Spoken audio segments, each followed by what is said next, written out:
İllərdir çalışdığım pasientlərdə rast gəldiyim məqamlardan biri odur ki, çox zaman ilkin əlamətlər göz ardı edilir və günlük qayğının içində itib gedir. Bu əlamətlərə yorğunluq, şişkinlik, dəri və silikli qişalarda olan cüzi ton dəyişikliyi, qarında olan küt ağrılar, səbəbsiz çəki itkisi, səbəbsiz qan azlığı, bunlar xəstələr tərəfindən göz ardı edilir və təcrübəm onu göstərir ki, insanlar adətən bu əlamətlərin hansı orqanlarla bağlı olduğunu bilmirlər və bu da normal haldır.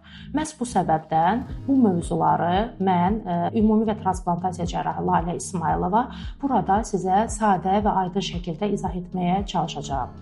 Artıq 10 ildən çoxdur ki, qaraciyər, öd yolları, mədə-altı vəz əməliyyatları, eyni zamanda cərrahiyyənin çətin sahəsi olan qaraciyər və böyrək transplantasiyası əməliyyatları, mədə və bağırsağın onkoloji və ya qeyri-onkoloji səbəbdən icra olunan əməliyyatlarını həyata keçirdirik və bu təcrübəmə 2012-ci ildə Mərkəzi Neftçilər Xəstəxanasında cərrahiyyə və orqan transplantasiyası şöbəsində rezidentura təhsilimi ilə başlamışam. Təhsilimi bitirdikdən sonra fəaliyyətimi Bonadea International Hospitalda davam etdirmişəm.